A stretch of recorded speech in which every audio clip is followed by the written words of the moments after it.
Persib tuh target utamanya di Asia. Apakah nanti Kurzawa itu game changer mungkin ya? Karena kan dengan kualitasnya, atau malah sebaliknya? Kalau musim ini gue ngeliat Persija itu pemain asingnya terutama yang aura kebintangannya terlihat paling bersinar itu cuma beberapa doang sih.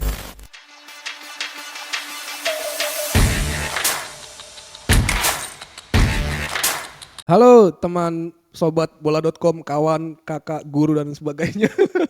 Balik lagi di Bola Break bersama gue Greg Hanur Kesani dan juga dua kawan gue dan sahabat baik gue, ada Muhammad Adi Aksa. Emang sahabat? Dan juga ini lebih ke guru. Gue manggilnya guru, yaitu Heri Kurniawan. Guru tuh karena S2 ya? Karena SPD. Karena dia mirip sama ini karakter film Mandarin lebih tepatnya. Yang Hongkong. Beracin bukan? Ya gitu-gitulah, Bracin gitulah. CEO kali ya. CEO. Oke, tema kali ini masih hangat di seputar sepak bola lokal ya.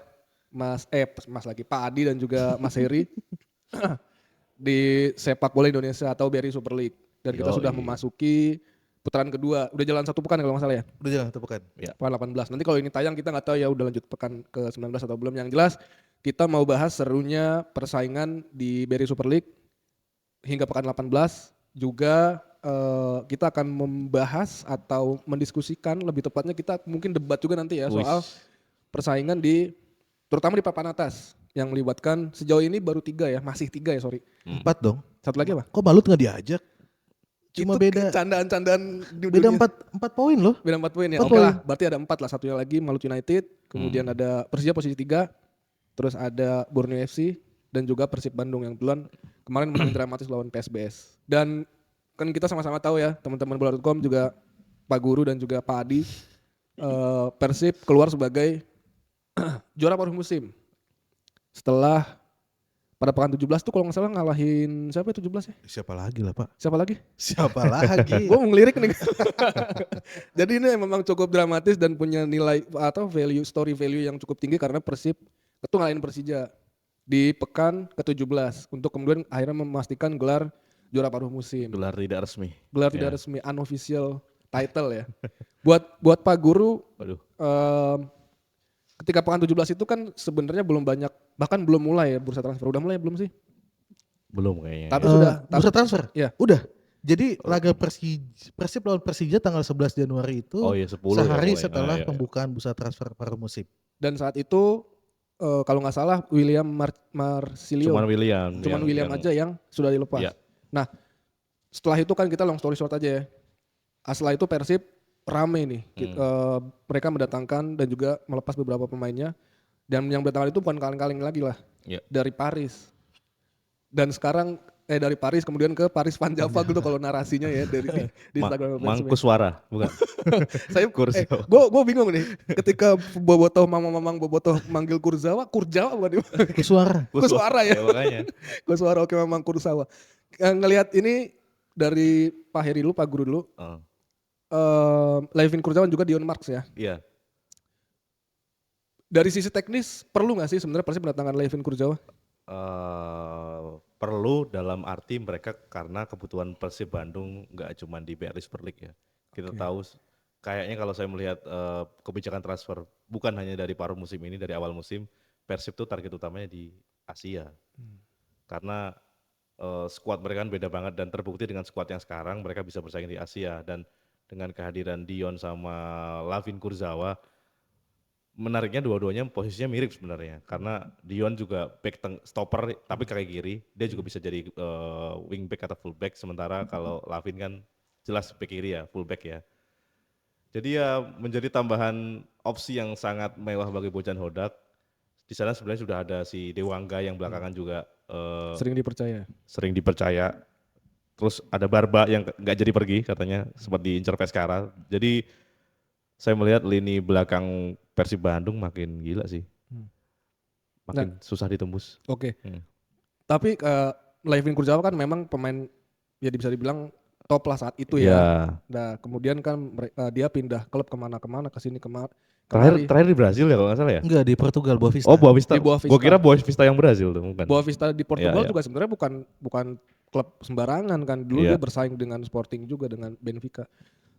Nah, tapi yang kita tahu mungkin sobat bola.com dan teman-teman kakak-kakak di sini juga tahu kalau Levin Kurzawa itu punya riwayat yang buruk soal cedera. Iya. Semenjak di PSG pun sering cedera, diadilan cedera. Makanya saat itu PSG kalau tidak salah ya, itu punya Luka Dean yang sekarang di Aston Villa. Ada siapa tuh? Maxwell bukan ya? Nuno Mendes, Maxwell gitu. udah. Jauh banget tuh Maxwell. Maxwell jauh Itu banget. mah zaman kita sekolah Maxwell. Maxwell. Akhirnya kan digantikan sama perannya sekarang kalau nggak salah Nuno Mendes. Nuno Mendes. Nuno Ya, ya. dan itu yang akhirnya saklek sampai sekarang. Nah, ngelihat riwayat cedera begitu tuh Pak Adi. Apalagi di Persib akan menjalani laga yang padat musim ini ya, karena main di Asia juga. Menurut Pak Adi, menurut penerawangan Pak Adi yang juga pengamat Ligue 1 ya. Zamannya era Juninho masih di PSG ya. Gimana tuh ngeliat Gininya hal di ini? Lyon dong. Oh iya sorry, Juninho di Lyon ya, sorry. Kenapa jadi Pak? Ya gimana ngelihat situasi bahwa Kuswara punya riwayat buruk soal cedera. Gue sih ada insight lainnya yang gue baca-baca. Kedatangan Kurzawa itu bukan hanya memperkuat lini pertahanan Persib, tapi juga memperkenalkan reputasi Persib di Eropa, terutama di Perancis. Ya kan, kalau kita lihat ketika isu-isu Kurzawa mau merapat ke Persib tuh ada beberapa media Perancis yang udah mulai memberitakan kan, apalagi salah satu media besar Perancis. Apa sih baca L'Equipe gitu ya. Dan ketika diresmikan pun juga kayaknya banyak bukan kayaknya ya, kalau kita baca media sosial tuh berseliweran lah, berlomba-lomba lah media Perancis memberitakan bahwa Kurzawa gabung ke Persib gitu. Itu jadi nilai plus di sisi kepolaritasan klub gitu kan, selain nanti dampaknya Kurzawa ke dalam tim. Nah, kalau ngomongin soal riwayat cedera Kurzawa, itulah mungkin ya mengapa Persib hanya mengontrak Kurzawa hanya setengah musim, meskipun dengan ada klausul perpanjangan gitu. Kalau kita lihat, gue juga sempat nulis Kurzawa itu sejak musim 2022 itu cuma main kurang lebih tuh 7 kali di kompetisi domestik. Liga Ya. Portugal. Di kompetisi domestik. Dimanapun. All kompetisi. Enggak, kita nggak ngitungin kompetisi turnamen domestik ya, kompetisi domestik ya. Dia kan sempat main di PSG, sempat main di Fulham, sempat main di Boavista gitu. Tapi karena dia lebih sering berkutat dengan cedera ya, pada akhirnya ya mungkin karena dia juga di timnya itu juga bukan pilihan utama. Tapi kalau kita ngeliat riwayatnya, karena cedera itu dia nggak begitu banyak main, sangat sedikit. Selain jumlah penampilan pun juga menit bermain gitu. Di Boavista pun terakhir ketika dia gabung di putaran kedua musim 2024-2025 sampai setengah musim doang, itu juga jumlah menit bermainnya kehitung nggak sampai 10 atau nggak sampai 5 gitu si Kurzawa gitu. Nah, dia juga terakhir sebelum datang ke Persib itu nganggur selama setengah musim. Waduh. Gitu. Berarti jatuhnya free agent ya? Free agent. Nah, itu yang jadi pertanyaan, apakah nanti Kurzawa itu ada dua kemungkinan ya, karena pamornya dan karena kualitasnya dia bisa menjadi bukan tambahan tenaga ya, bisa menjadi game changer mungkin ya, karena kan dengan kualitas ya, atau malah sebaliknya akan ekspektasinya tidak sesuai harapan gitu. Ya, oke. Gua punya teori ya, yang mungkin kontroversial juga sih. Tadi lo sebutkan pemberitaan di Eropa, terutama di L'Equipe, di Foot Mercato, itu kan lumayan rame tuh, kayak seakan-akan eksklusif gitu kan. Itu gue bisa memaklumi, bisa mewajarkan Pak Adi dan Pak Guru juga. Nambahin, Fabrizio Romano pun menghirimi Go. Iya, Fabrizio Romano. Raja terakhir loh itu loh. Raja terakhir banget itu ya. King transfer ya. King of transfer. Nah, by the way, baik lagi. Kenapa gue bilang gue bisa mewajarkan Pak? Karena Levin Kurzawa itu saat itu dia memang dia kadang-kadang sebagai salah satu back masa depan timnas Perancis lah. Iya. Dan ketika gabung di Paris Saint-Germain jadi semakin menunjukkan kalau memang dia punya kualitas tersebut. Sempat hilang kan? Iya. Yang lu bilang tadi. Cedera. Karena faktor cedera dia jarang main, terus kemudian akhirnya free agent statusnya, dia nggak main 6 bulan. Ketika Levin Kurzawa dapat klubnya di Indonesia pula. Ya mungkin dunia ketiga buat mereka ya, orang Eropa kan menganggap kita tuh third world gitu kan. Jadi wah ini gabung kemana nih ke Indonesia, ini ada siapa? Nah itu jadi sesuatu yang menarik, humanis, sama kayak kita aja memberitakan misalnya tiba-tiba ada apa, ya sesuatu yang humanis lah, sesuatu yang menarik lah. Karena itu di luar konteks sepak bola juga menarik. Ternyata petualangan seorang ex wonderkid dari Perancis ini pelabuhannya Umurnya 33 ya? Masih 33. Masih 33 ya? Bintang yang terlupakan, Pak. Nah, Forgotten Star ya? Nah, Forgotten Wonder Kid gitu. Dan berlabuh di ini. Gimana, Bur? Dia dulu kayaknya bagian dari skuad Monaco yang ke semifinal itu nggak ya? Bareng Sama Pak Mbappe, Falcao, si Fabinho. Fabinho. Ya. Iya, Jadinya iya, makanya iya. ketika ditambah fakta tersebut ketika dia kemudian pelabuhannya kok ini jauh nih. Kita Padahal di Bandung nggak ada pelabuhan ya. nggak ada. Adanya di Priok adanya. Adanya bus. Adanya bus bener. Ada bandara Sonokertapati. Artinya gitu. Artinya ini mungkin kontroversial lah buat mama-mama botoh. Tapi ya opini gue sih begitu. Bahwasanya ketika tadi wajar kalau pemberitaannya di Eropa ternyata gede juga dan bisa jadi dua kemungkinan tadi Pak Guru sepakat gue bahwa ya either turn good kalau enggak turn bad. Jadi Iya. kayak beli kucing dalam karung. Tapi mudah-mudahan sih bagaimanapun yang namanya pengalaman adalah pengalaman tetap. Jadi Levin Kurzawa punya pengalaman yang tinggi di jam terbang tinggi di Eropa. Jadi menurut gue sih dia bakal doing fine lah. Bakal ended up being a good addition buat Persib pada akhirnya begitu. Gue ngomong Iya. pakai bahasa Inggris karena Biar banner-bannernya Persib tuh kebetulan belakangan ini bahasa Inggris terus ya. Itu tapi Bapak dari Sulanchester ya? dari Northern saya dari Iya Northern. dan gue ngelihat kan Persib bukan kali ini saja mendatangkan pemain yang statusnya marquee player atau Ya. bekas bintang itu. Betul. 2017 bahkan 2 waktu itu kan. 2 dari ex Liga Inggris, Carlton Cole dan Michael Essien. Walaupun secara performa aneh ya kedua-duanya. Ya mungkin Essien oke lah, tapi Carlton Cole sangat jauh di bawah Ya. ekspektasi. Bahkan saat itu My Timo bisa terlihat menjadi bintang di skuad Persib saat itu ya dibanding Carlton Cole gitu. Ya tapi kalau ngelihat posisi bermain dan skuad Persib sekarang sih harusnya Lavin Kurzawa tidak akan seburuk Carlton Cole sih kalau saya melihat. Seharusnya ya. Ya. Apalagi ditopang juga dengan keberadaan pemain asing lainnya yang ya secara kualitas pasti di atas pemain lokal Iya, juga kan. iya. Nah itu pasti mulai bisa lebih terlihat lah perannya. Gimana Pak Adi? Dan masuknya Kurzawa itu bisa mendorong Eleanor Renders tuh main agak lebih ke depan. Di posisi yang dia nyaman ya. Dia kan selama ini ketika dia datang di awal musim itu kan ditempatkan sebagai back sayap kiri kan, full back kiri kan. betul. Karena ketika itu Federico Barba juga ya meskipun perannya itu adalah full back kiri, dia malah lebih sering dimainkan sebagai center back. Walaupun beberapa kali juga taruh di left back kiri ya, cuma kan nggak terlalu sering bermain karena kondisi ada ketidakidealan dalam kondisi fisik gitu. Dan dengan masuknya Kurzawa ya coach Bojan Hodak bisa memaksimalkan potensi Eliano yang attackingnya kan lebih dominan ya, entah apalagi dia juga versatil kan. Pemain tipikalnya gitu. Jadi bisa ditempatkan sebagai gelandang, tandem sama Klok sama Tom Hay, atau bahkan bisa jadi winger juga. Winger Kalau di terakhir apa fan lu ya? di Sorry. Klub terakhirnya apa?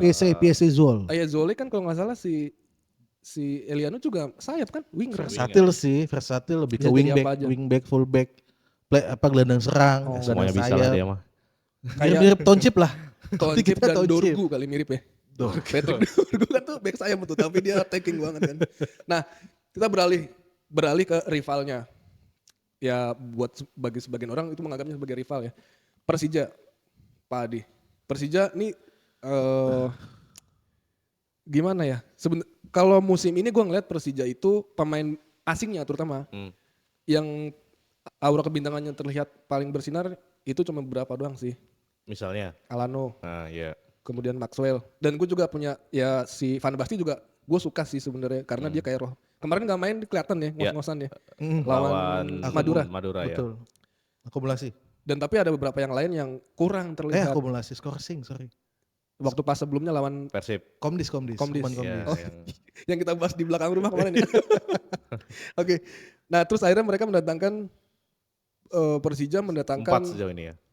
ada Shane, Fajar, Fatur Rahman, Aladin sama Aladin satu lagi, Paulo Paulo Ricardo. Ricardo yang udah main baru Fajar ya. Fajar Fajar Aladin Aladin. main. Oh Aladin kemarin gol tapi dianulir ya. Iya. Iya.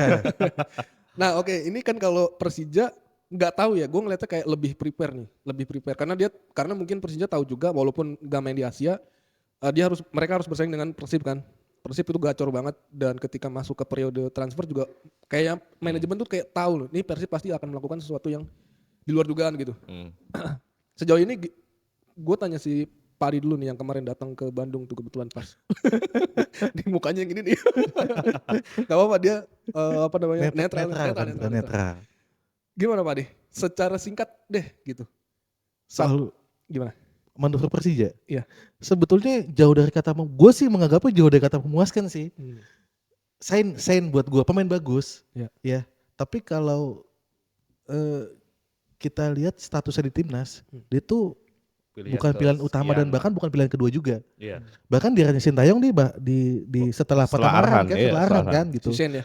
Jadi buat gua keputusan Persija mendatangkan Sen oke lah, tapi dengan isu-isu sebelumnya yang mengatakan bahwa Ivar Jenner, Joy Pelupesi gitu.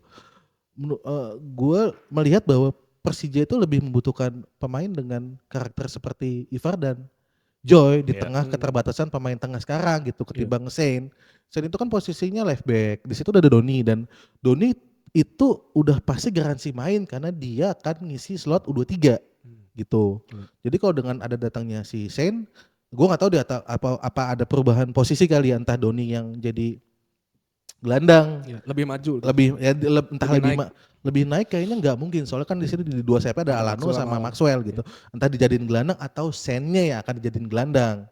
Kalau kita tahu kan ada beberapa contoh pemain left back yang jadi gelandang tengah tuh kayak Teraton Bunmatan, yang bahkan sukses sampai sekarang kan perubahan posisi gitu.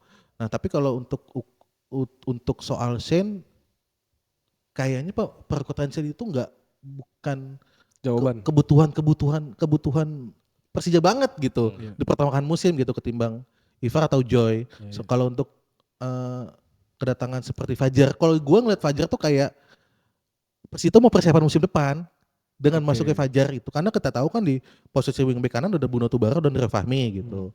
Kalau misalnya Fajar yang dimainin, sayang dong kita punya pemain asing di fullback kanan tapi dicadangin gitu, mungkin akan bergantian gitu kan Fajar dengan Tubaro. Tapi kalau gue ngeliat perkuatan Fajar itu adalah sebagai bentuk persiapan Persija untuk musim depan, karena kalau dia nggak ngerekrut Fajar sekarang ya mungkin Fajar akan berlabuh ke klub lain gitu, apalagi statusnya juga bebas transfer gitu. Makanya Persija gue melihatnya lebih baik ngambil Fajar sekarang dibanding nanti menyesal gitu. Bukan tertar dibanding nyesel dibanding digabung klub lain gitu. Iya benar. Tapi gue mungkin beralih ke Guru nih Guru. Sen Patinama sebelumnya main di Buriram ya. Yoi. Padahal Pak Guru ini kalau di kantor nih ya, sobat teman-teman bola.com, itu rajin banget tuh nonton Liga Thailand tuh. Anjir, kapan coy? Sampai Liga 4 aja dia tonton. Ya Liga 4 atau Liga Thailand enggak sih, ngapain? Iya, yang ada pemain Indonesianya di Liga Thailand biasanya Pak Guru nonton. Dan Sen, aku nggak tahu Guru, Sen itu apakah yang disebutkan tadi, apakah dia versatil juga atau gimana? Kalau di Buriram sejauh ini apa dia tetap main di kiri apa gimana? Aku ngelihat Buriram ya formasinya sebenarnya nggak beda jauh dengan timnas. Biasanya mereka 4-3-3 atau 3-4-3. Nah, Shen tuh di wingback kiri itu. Saya nggak ngelihat dia main di posisi lain, termasuk gelandang ya kayak yang Adi mungkin perkirakan. Karena di sana udah kuat banget, ada Teraton, ada pemain asing mereka juga banyak banget kan. Iya sih.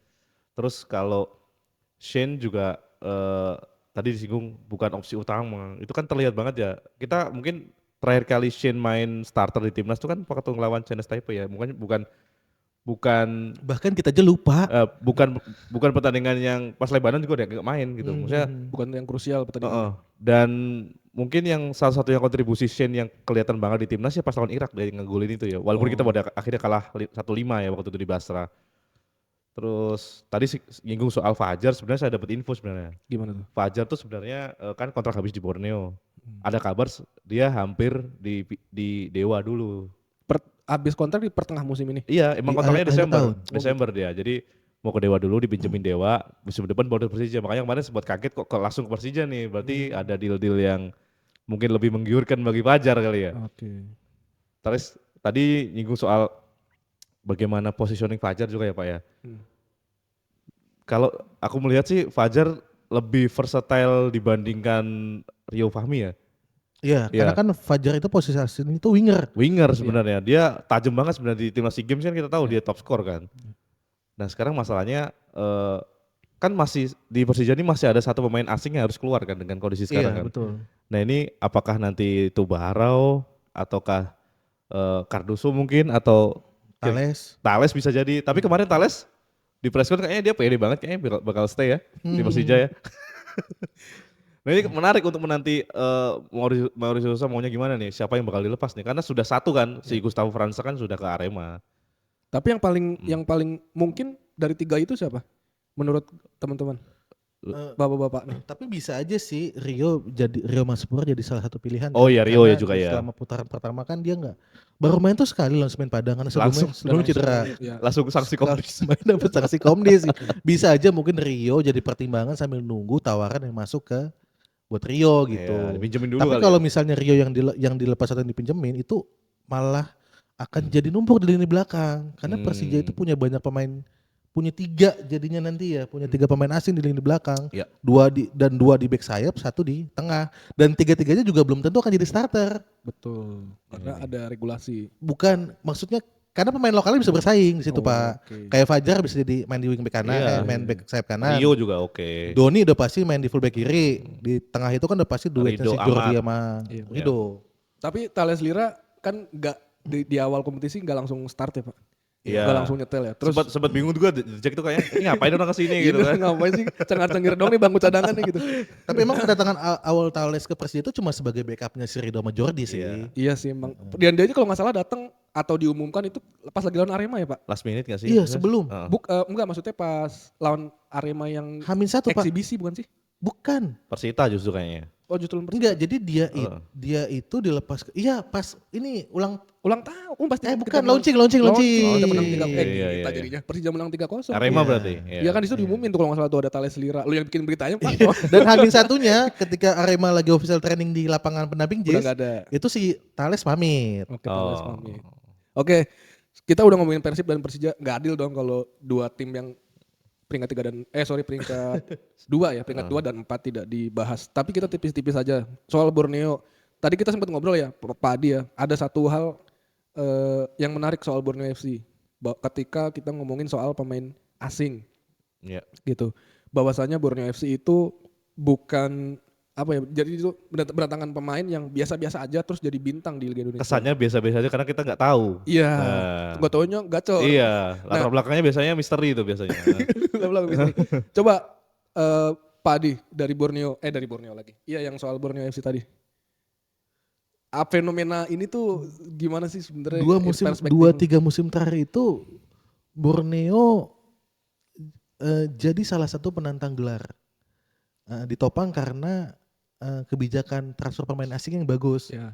Tadi kita diskusi ya Pak ya, ada yang masih bertahan dari 2 musim lalu tuh ada si Peralta.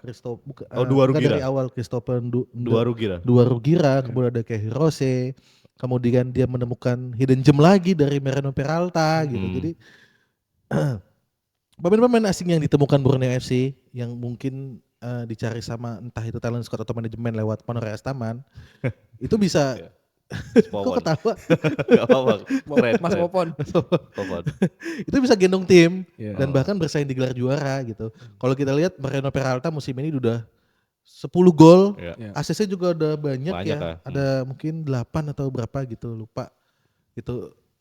Peralta kalau misalnya nggak diperpanjang ataupun Borneo berniat melepasnya itu itu gue yakin akan jadi properti panas Yes. di bursa transfer musim dingin. Nah biasanya pemain Borneo itu disukain sama Boboto, Ya.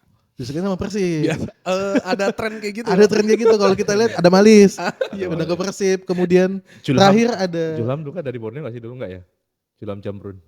iya Persib dulu penjualan ya. Gak tahu. Terakhir ada si ini, ada Berguinho. Berginho ya. Berguinho gitu. Biasanya fans Boboto atau Persib itu suka winger-winger eksplosif. Oke. Ya, kita lihat sebelumnya ada Ciro Alves. Iya, iya. Tapi emang kalau ngelihat dari fenomenanya sih, ya Peralta kalau nggak di Borneo cocoknya di Persib sih. Ada koneksi, ada romantisme antara Borneo dan Persib. Nah, ngomongin romantisme, tadi disebut Ciro Alves juga, kita geser sedikit ke Malut, Yoi. Guru. Malut kayaknya udah, gue barusan dicek ke transfer market, gak banyak ya. Iya. Gak banyak, baik itu yang asing maupun yang lokal. Apakah pede? Tapi kelihatannya kemarin aja menang telak lagi tuh dia. Iya kayak Malut kayaknya punya keuntungan mereka ya mungkin sama kayak tim-tim papan atas lainnya. Mereka di kandang tuh kayaknya susah kesentuh deh. Di Kayak Kiraha ya? iya terakhir kali ada tim. PSIM kan yang menang di situ. Iya ya terakhir kali PSM ya. Atau Bukan terakhir, pertama musim menahan. ini PSIM. Ya. Tapi setelah itu nggak tahu pernah menang lagi apa enggak. Pernah kalah lagi apa enggak. Iya, kebetulan mungkin seminggu atau 2 minggu lalu saya ngobrol dengan legend Persib tuh Vlado. Dia justru malah saya iseng nanya siapa nih Dok gitu, Dok, Bang Dok yang menurut lo layak nih juara. Justru dia bukan Persib jawabnya. Siapa? Malut. Juara. Maksud iya, karena dia ngelihat semua orang bicara soal Persib, Persija, Borneo, tapi orang melupakan Malut. Karena di sana ada 4 sampai 5 pilar pemain asingnya kan dari Persib Iya. yang sudah Oh. berpengalaman Oh, juara. maksudnya gitu teorinya. Iya, dan mereka nggak ada beban, Oke. belum pernah juara, tanpa tekanan, tanpa sorotan, justru itu nanti akan tiba-tiba duar. Gitu. Kuncinya ada di David da Silva Nah, sih. itu. Kalau dia sehat, potensi Malut untuk bersaing tetap ada. Iya. Malut United, iya bener tanpa tekanan. Terus apa lagi ya? Pemain yang ex-champions juga di Persib. Iya, sudah tahu lah dia bagaimana merasakan tekanan menuju juara kan. Dan mungkin juga faktor ini financial stability kali, iya gak sih? Bisa jadi. Sejauh ini sih katanya masih stabil. Masih tapi- sejauh ini. Mudah-mudahan terus stabil terus lah. Dan salah satu tim yang jor-joran kan di awal musim. Betul. Oke, terakhir kita akan coba bersikap netral ya. Ya, Dan jujur jujur. dari Pak Adi dulu. Pak Adi kira-kira juara BRI Super League. Kenapa sih setiap pembahasan tuh selalu ada tebak-tebakan siapa yang juara? Ya, siapa tahu ntar Kan ini. kalau nanti terlalu berpendapat gimana? Ini kan tebak-tebakan aja. Bukan tebak-tebakan sih, iya tebak-tebakan dah. Pak Heri dulu deh. Gimana Pak Heri? Gue di awal sebenarnya menjagokan Borneo. Iya. Tapi setelah ngobrol dengan Vlado kok berubah pikiran. Jadi malut. Jadi malut sekarang. Jadi mungkin dari saya malut sih. Dia dengan modal tadi pertama squad mereka oke, Ya. udah punya pengalaman juara, nggak terganggu kompetisi Asia, keuangan mungkin stabil. Harmonis juga kali ya. Iya. Dan tekanan supporter juga ya Ada tak banyak Ada, tapi tapi- nggak segila Persib atau Persija. ya gitu. yang Nggak- begitu Nggak bikin under pressure nggak juga. bikin Ya, pressure, ya, benar ya. banget. Jadi lu malut juga Pak. Kalau lu apa Pak? Gua bukan jagoin tapi memprediksi kayaknya bakal Persib lagi Persib sih. lagi. Persib lagi. Bukan, Hat-trick. bukan karena istriku orang Bandung ya, bukan ya. Bukan keluarga aku bobotoh bukan enggak ya. Tapi memang kelihatan Persib kalau nonton PSBS kemarin tuh gregetan sebenarnya yang dia menang. 1-0. Tapi menit justru akhir. itu menunjukkan bahwa mereka Ada. siap Iya, menghadapi laga-laga yang susah kayak gitu. yang gregetan kayak gitu-gitu. Gua Persib, dari lu Pak. Kayaknya. Bingung. Ya kalau biar beda sih ya Persija aja. Atau Borneo Atau aja. kan Borneo aja. Oh, tapi masa gak jogoin Persija gitu ntar. Kalau secara DNA Persib. Secara DNA juara Persib. Oh, DNA juara Persib. Persib pasti konsisten. Berarti- Gak banyak tim di Indonesia yang bisa konsisten dalam 3 musim berturut-turut sih. Terakhir Terakhir Persipura kali ya. Persipura dulu gila. Oh, benar. Berarti yang jagoin Persija juara cuman Adung aja. Adung. Oke, sobat Polaroid. Dung, tar lu. Dung, gimana? Persija juara kalau bisa Ivar Jenner datang dong ya. Majoy lu Messi datang. Oke, itu dia tadi perbincangan kita dengan mas-mas ganteng ini, bapak-bapak muda ini, dan semoga ada manfaatnya. Kalau yang nggak ada manfaatnya ya di skip juga nggak apa-apa lah gitu. Sampai jumpa di bola break berikutnya. Ciao.